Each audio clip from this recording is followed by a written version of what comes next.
Welcome to Inside Scoop Live, the podcast where indie authors get personal, sharing insights about their books, their writing journeys, and their passions.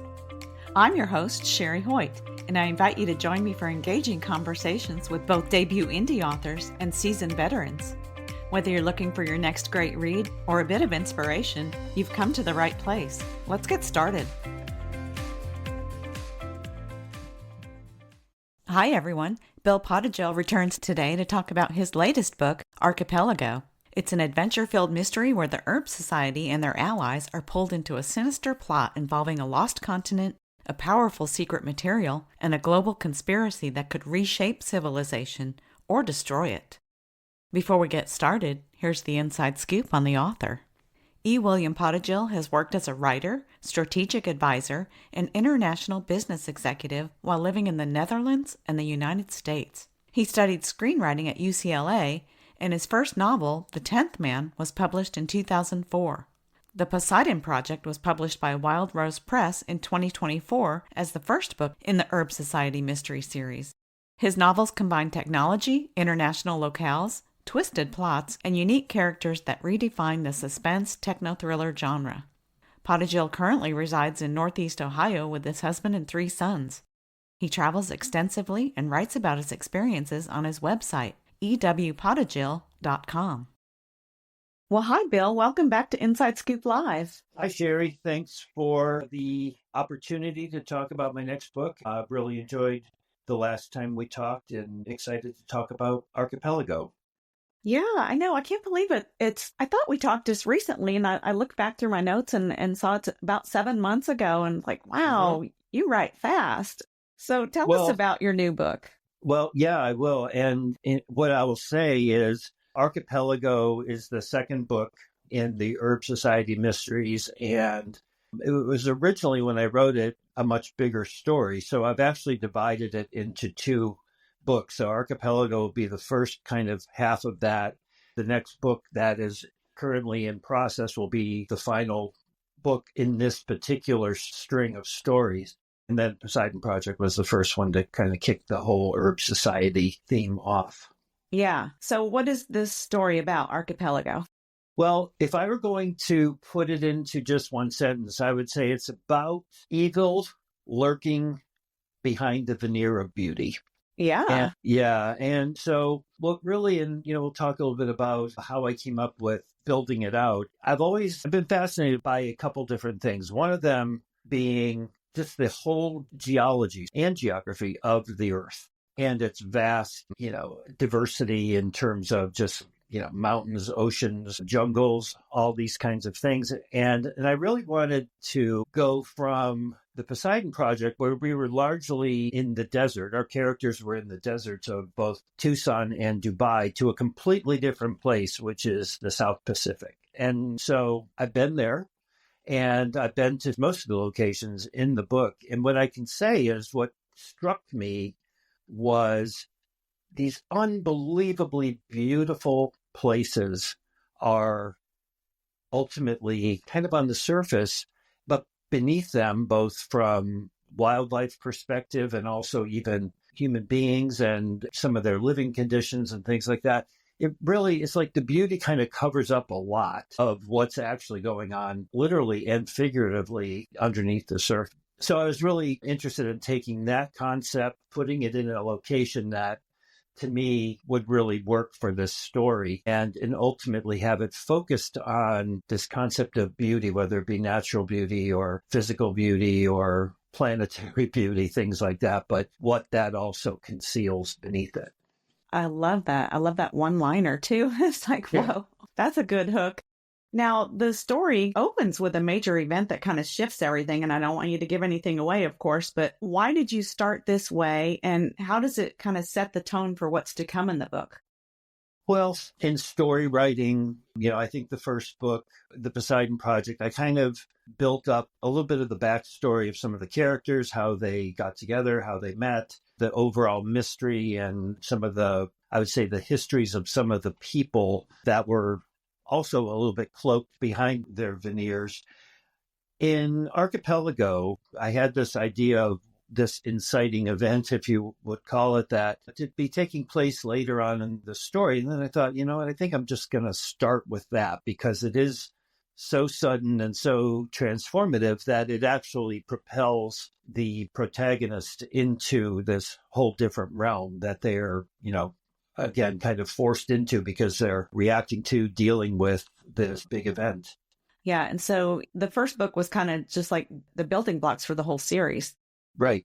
And then how did you kind of approach crafting Archipelago so that both returning readers and newcomers could fully engage with the story? In other words, do you have to read the Poseidon Project first?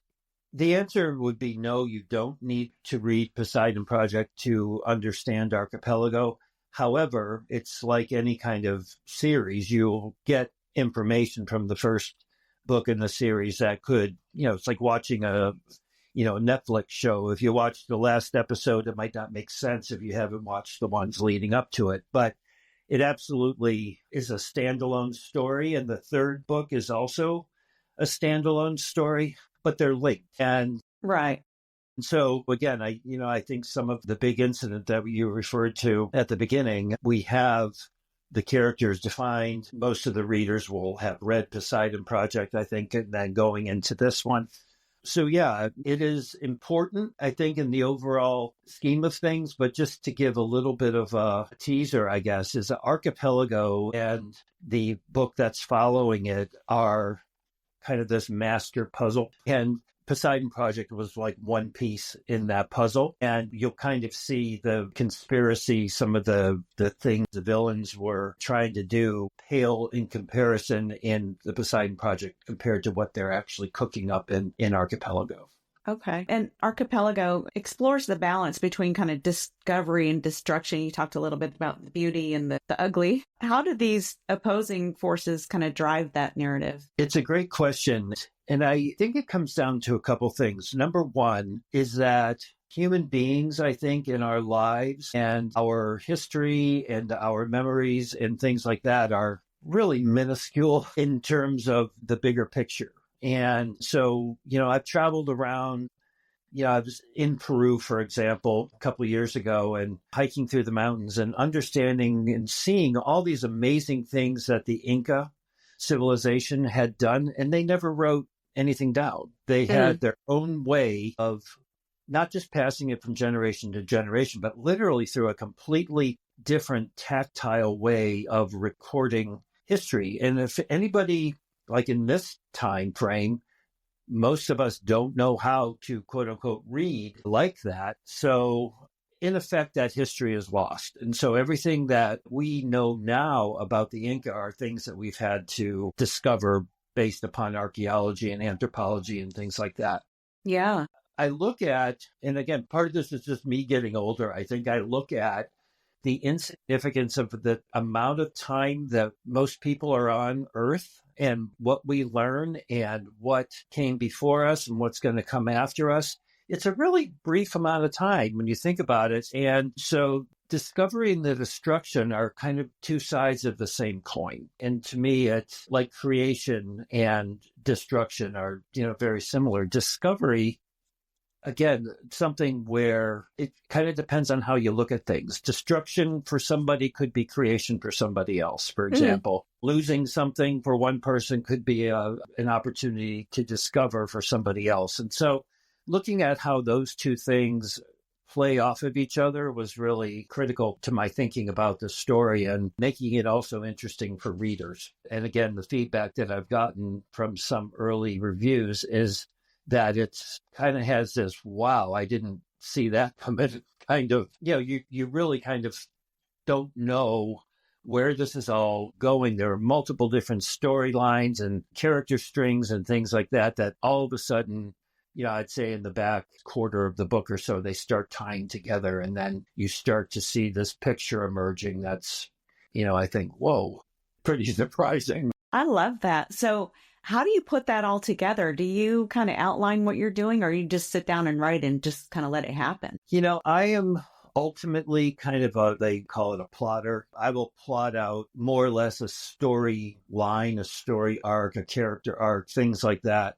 I'll plan it out so that I'm not, going all over the place. But I will tell you, and this has happened now, this is my third novel that I've written.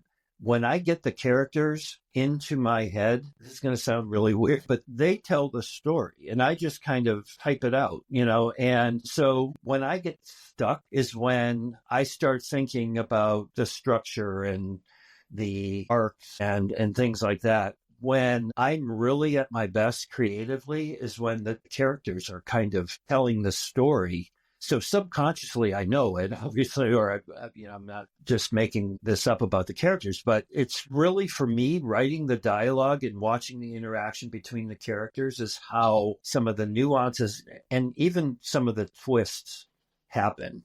Yeah. I don't go in thinking, okay, we're going to, at page 125, we're going to have this big twist and it's going to, I don't go into it thinking, like an exact plan. Yeah, yeah. And, I've heard that a lot, that the characters just kind of take over. And, I kind of liken it like if you're watching a TV show, while I'm watching that show, those characters are real to me, Mm-hmm. And you can't tell me they're not. And I feel like the same way with the book. And you said it, you're most creative when you let the characters do the work because you're in their heads. You're not in your head, and I think that makes a big difference. Yeah. But I've heard that before. Yeah. It's fascinating. Fascinating. It really is fascinating. And I'll tell you, my family knows. You can see the look on my eye or the vacant stare, whatever, when it's time to have dinner or something. And, I've been dreaming about the characters and, literally thinking the story's going on in my dream state. And then I'm writing dialogue all day. And I come into the real world with my family and I'm kind of like in these two worlds. And they're like, okay, get Dad a minute here. He's still in his book. But no, it is fascinating how the mind works that way. Yeah. Yeah. Now, let's talk about a couple of your characters. Now, Molly Halloran is a fascinating character, I think, both as a former CIA operative and as a mother navigating a complicated relationship with Lukas. Mm-hmm. What was your approach to kind of developing her character arc? It comes down to, I think, what we show the world and what's beneath it, kind of like the evil lurking behind the beauty, the veneer of beauty. Mm-hmm. It's not evil, but it's something, Molly is wearing a mask oftentimes because, of her position as a wife, as a mother, as a former CIA operative. A lot of people have expectations of her, meaning her friends, her family, to be the strong one. She is a strong woman. And I think the number of challenges and setbacks that she has had in her life, some physical, some emotional, and things like that, have made her strong. Ultimately, I think Molly does not ever want people to think like they can't depend on her. She's always got to be ready and up for the task, even if deep down inside she's like, I have no idea what I'm going to do and I'm so upset about something, but I have to be strong for the other people around me. So I think because of that, and I've said this before, Molly is kind of based on my mother. And although my mother wasn't a former CIA operative, as far as I'm aware. As far as you know, right? Yeah. Yeah, I don't know. But she is very much like this kind of stability factor, somebody just not rattled. But as I've gotten older, I know she's been rattled. My father passed away. I've seen things that she's had to go through in her life, and ultimately decides to put on a happy face, not in a fake way, but because I think she feels better that way rather than being, somebody that everybody has to worry about or tend to. I think she wants that role of taking care of and looking after other people. Yeah. Now, what about Lukas and Taylor? Their relationship is pretty central to Archipelago, especially as they navigate, both the personal and external dangers. What kind of unique challenges did you want to explore in their marriage with this high-stakes setting? Well, another great question. I think Lukas and Taylor in the first book, in Poseidon Project, you had two guys who were basically workaholics that just kind of built their careers. Lukas is a genius level CIO type business owner. Taylor, of course, is a ex-military jet pilot. And they both had their own lives, and they kind of buried their feelings and things like that into their jobs and building their companies. And in Taylor's case, taking care of his daughter until she got to adulthood. They meet each other, and it's like these two stars collide. It's like, wonderful, perfect, but it's also these two very strong individuals that come together suddenly during a crisis in Poseidon Project, going from very committed single people to now deciding to be married. And, it's all new and exciting and fun. And then in Archipelago, again, we have both of them facing some pretty major life changes, not to them directly, but to people around them, and everything from aging to letting go of your children to going from being the young, explosive, passionate couple to a little bit more of, okay, now we're getting a few bumps and bruises along the way just because life is happening and they're having to deal with some of these things. And so in particular, in Archipelago, what I wanted to throw in there was also a bit of insecurity. Again, when you're both young and new and discovering each other, it's all kind of positive. And even if things go wrong, you still have this passion and these dreams and ideals that you can fix things or whatever. And then you get into the relationship, and it's like the honeymoon is over. People call it that. But it's more, you're just into life. So real things happen.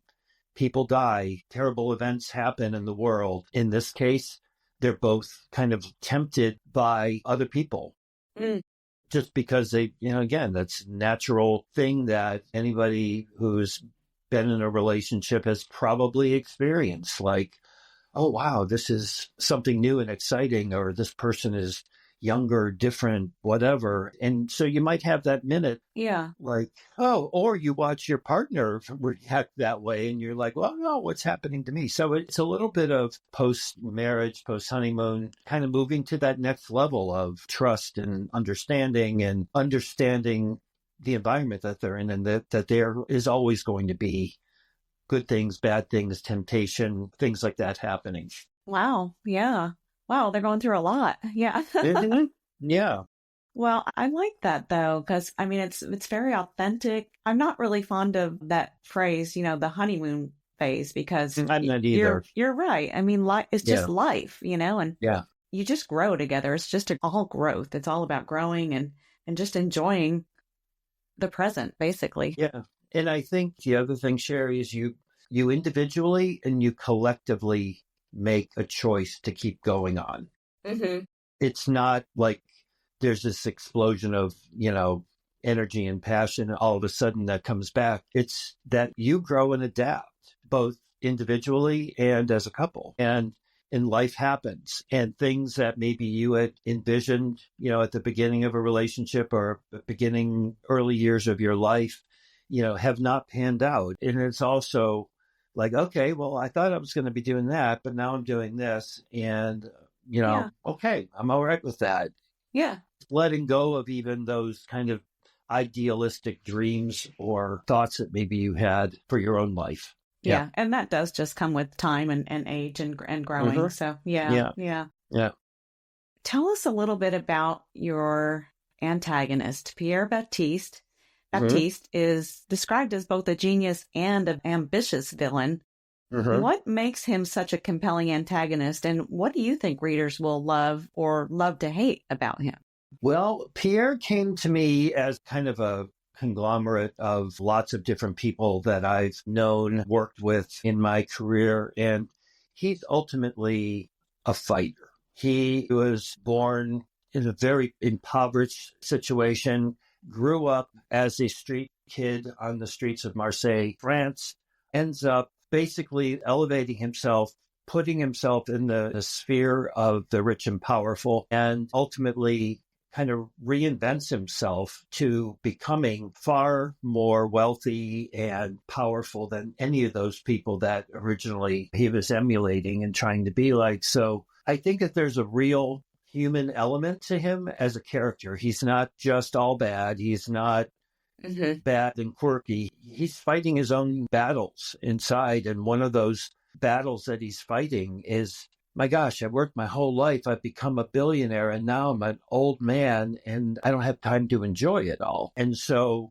I Mm, think he's even looking back saying, back then when I was young, I was handsome, I was desired, I had all these possibilities and it was all upside. And he eventually got to where he is now as a 70-plus-year-old man. He is now, looking back thinking, okay, wow, all of that. And now I've got basically 10 years, maybe max left to live. And I look like, an elderly man. I can't enjoy all these things. So he's yeah. struggling with, even at the beginning of the book, we talk a little bit about he's getting cosmetic surgery. He's getting things that he's trying to improve his appearance, maybe look a little bit younger, but it's not really fooling anybody. The Yeah. problem is that he, like all of us, he wants to be desired, accepted, loved, and he's striving for it, but he's got somebody right there that is that person for him. He knows it, but he just can't see it. So there's also that interplay between these two used to be a couple many, many years ago. And the one character I'm referring to is still very much in love with Pierre, but Pierre cannot see that because he sees himself as an old Mm, man who would possibly want an old man kind of thing. So I think that there's an element of him very much trying to reconstruct his future as whatever that's going to be. And like a lot of bad guys or bad villains, he goes overboard and he tries not only kind of fix his immediate situation of being an older gentleman, not being loved, things like that. He's an excessive person. Everything he does is an excess. And mm. so he far goes beyond what it was that he was initially trying to do and ends up creating this whole scheme that is ultimately what, the journey of Archipelago becomes. Yeah. Yeah. Wow. You've got some amazing characters. Tell us a little bit about the Juventus, Baptiste high-tech yacht. It plays a significant role in the story. What went into its design and how did the futuristic elements add to the story? So it's funny.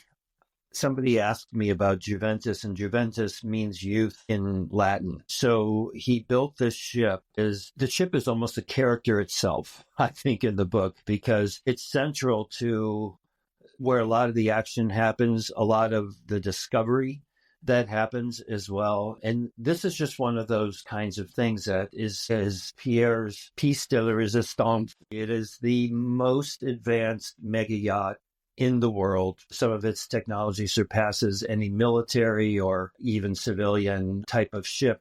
It has basically become its own, I would say, cocoon for Baptiste to live out his life on board this very, very special ship. Wow. It becomes the Never Never Land, if you will, like in terms of when others get introduced into this ship. It is kind of like the land of the impossible, the land of the strange, because of all the things that this ship can do, a lot of it being rooted in augmented reality, artificial intelligence, a lot of CGI kind of visual, optical type of illusions that give both Pierre and his passengers really an experience that they'll never forget.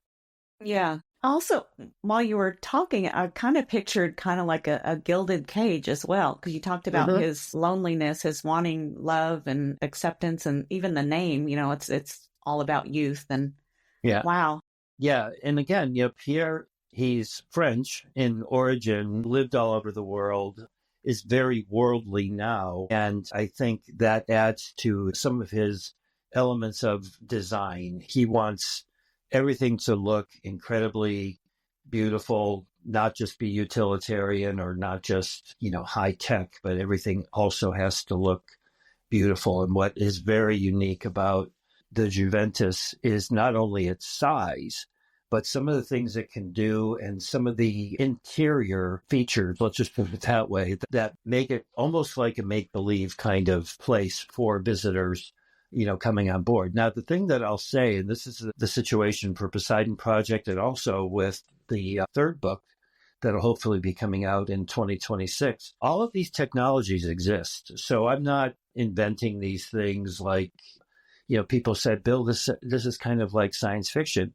Yeah, maybe, but it's actually real technology that we have now that's in various stages of, say, commercialization and things like that. It's all technology that exists. And I think that's what, I don't know, as a reader, I would find very interesting, because this is not like fantasy flying cars kind of stuff. These are all technologies that were developed by militaries or technical billionaires, things like that, that Pierre employs these things into his ship. Yeah, it's science fiction minus the fiction, because, but not everybody knows how far technology has advanced. I mean, we've come so far in the last 10 years. Yeah, it is astoundingly fast. And, in my professional non-writing part of my life, I work with clients that are dealing with some of these kinds of technologies, and they're like, what do I do? It scares me. This terrifies me. How is this going to completely transform the world the way, I'm talking about things like artificial intelligence, which is literally adapting by the week. Things are changing and improving and things like that. So yes, it is going to change, and it is changing our lives. The big question is, to what extent and how long will it continue before we ultimately cap it, or we don't? I don't have an answer to that, but in this situation, these are things that are out there now. They're being used. Even some of the references to some of the satellite technology, very, very common to what's going on currently right now. You and I were talking earlier before the recording started. This story I wrote in my head about 5 years ago. So yes, I've updated, some things and obviously had to blend in the Poseidon Project story to it and things like that. But what was even 5 years ago kind of science fiction is now very much just fiction. Yeah. It's not science fiction anymore. It's actual real technology. Yeah. It is kind of scary. It's kind of cool, though, too. I mean, I love some of the things that AI can do, but also, there is that other factor. But so you mentioned the kind of real world concerns, and a lot of what goes on in your book is kind of happening today, That's kind of scary to me. No, I joked with people. I was like, I should go to Vegas, because apparently I have, at least for this book, I was able to kind of predict what we want to call it, that some of the things that are actually happening now. And, if you look at the character Pierre Baptiste and, some of these mega rich billionaires around the world, it's kind of similar to how some of these, technology is becoming the new gold of this world, this point of our civilization. And so people with the technology have the money, people with the money make the rules. I mean, it's that kind of thing. So yeah, like I said, I'm still working on the third book, and I'm trying to not parallel what's actually happening in the real world right now, steer it a little bit clear, but they're, I would say, directionally aligned in how the stories are going. Yeah. Maybe predict something good this time around. Yeah, I know. I always tell readers this, and it might be a little bit of a spoiler. I don't believe in a purely happy ending or a purely terrible ending. I think, again, kind of how you look at things and who you surround yourself with. I mean, people can think about the ending of the story, again, as a potentially terrible thing unravels and unleashes this, terrible thing on the population of the world. Yes, that can happen every single day. And we're living with that threat at all times. And, it's funny, even with my sons, who are all young adults now, they're growing up with this as kind of, yeah, all right, whatever. I know part of it is being young, but part of it is, I think, to me, I have to sometimes turn the news off, because I get stressed out when I hear this stuff. Me too. So I turn the news off, and I'm like, okay, I'm just going to pretend like that isn't happening. And because I'll automatically go to, things that I learned when I was a teenager of how the world could potentially spiral out of control. And now we're seeing things that are really happening that could potentially make things spiral out of control. And I think for my sons, this is the beginning of their life. So I'm way more generally more negative about, how I think things could potentially play out than they are. They're Yeah. kind of like, well, my oldest son, he's home for spring break right now. And all he's thinking about is like his summer job and his girlfriend and what they're going to do this summer. And, and it's like, okay, all right. Okay, Bill, calm yourself down. And so I actually try to look at how life goes on despite all of the stuff that's looming out there. Yeah. Life still goes on.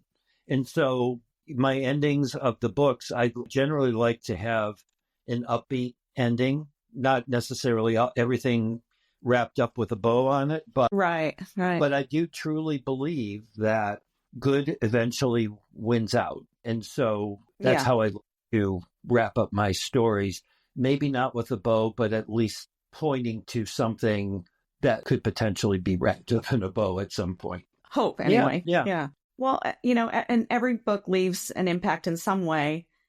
What do you hope readers take away from Archipelago once they turn the final page and put the book down? What do you want them to think about when they're finished? Well, I kind of like with the Poseidon Project, I think, I like to highlight the technologies that are out there. But again, the people that are living their lives, even though there's technology out there that can do some pretty amazing things and some pretty terrifying things, and people are just living their life. So I try to put equal balance into both. And so in terms of what I want readers to walk away with is, again, this whole veneer topic when I said beauty kind of lurks beneath the surface, concealing evil. I think evil can also be on the surface, concealing the good.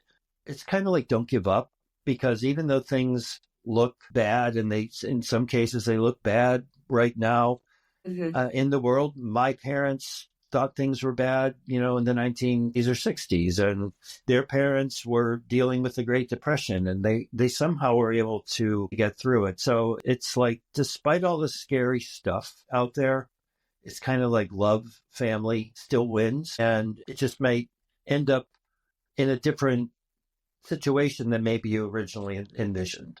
Yeah.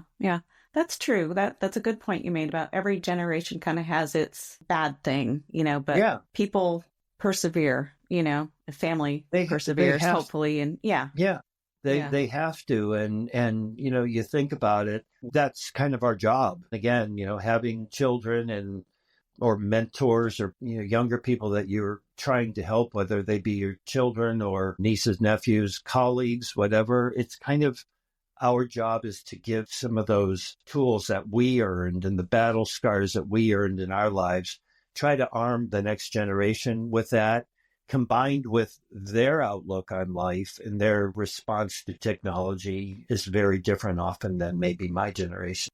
I was, again, talking to my mom. She always reads my books first. And she said, this is really kind of scary stuff, but it's also like every generation has had their thing to deal with. And so like my kids, I want to give them that feeling that they're not just doomed because all of these things could go wrong. They can actively be part of the solution. And at the end of the day, there are things that they can't control and things that they can. And they got to really, really focus on the things that they can control. And so when you look at Molly, Lukas and Taylor, Taylor's daughter and her boyfriend that are in this story, the rest of the Herb Society, they are ultimately only focusing on their immediate challenge that impacts them or them collectively as a group. They're not trying to, save the world and things like that. They're trying to save their family and in the process may save the world or may not. Yeah. Okay. Now, you talked a little bit about the next book in the series, working title Chameleon, and that wraps up this storyline. Will the Herb Society continue with other stories, or does this wrap up the Herb Society mysteries? I don't know yet. Okay. To be honest, but this particular storyline, there's obviously going to be an ending point at some point. So I'm looking at that to be in the third book. I really am attached to the characters. For me, just to kind of not write about them anymore, I'm not there mentally yet. So I would like to possibly find other things that they could potentially do, mysteries. I've thought of a fourth book where, for example, from the book being from the perspective of a new character, but looking at Lukas and Taylor and Molly and her friends and things like that as kind of third removed characters, like people that are on the periphery of these new characters. And so looking at these people from this outside point of view. So the struggles that Molly and Lukas and Taylor deal with, mentally together, in their own heads, things like that, being observed from somebody completely on the outside, looking at them thinking, wow, those people have it made, or those people are weird, or whatever that is. Just looking at it, kind of like what we notice walking through an airport. We might see somebody and kind of, have this immediate reaction or assumption about, their lives or what they do. And so, I'm playing with some of these things because I can't give up the characters yet. Yeah. Well, we just talked about how you kind of become the characters when you're writing. So, how can you let them go? Well, Bill, thank you so much for coming on the show again and sharing the news about your latest book, Archipelago. And when is that scheduled for release? The release date is April 7th, so not too far away in the future. That's when the physical book and the ebook will be released, and the audiobook I'm targeting for about mid-April. So it's funny because a lot of the readers that I've attracted, probably because of some of the ages of some of the characters, are older people. And so they've actually really enjoyed having an audiobook as well. Mm-hmm. So that is another fun, interesting process to be going through. And Poseidon Project also had an audiobook. And so we're going to have the same narrator for the Archipelago audiobook as well. And, Sherry, I want to thank you again for having me on your podcast. Really enjoyed working with you and loved your questions, and really excited, hopefully be back here in a year and talking about the third book. So that sounds good. Thank you again, Bill. All right. Thank you, Sherry. Thank you so much for joining me today for my interview with Bill Podojil, author of Archipelago. To learn more about Bill and his work, visit his website at ewpodojil.com. And be sure to check out our other interviews at InsideScoopLive.com.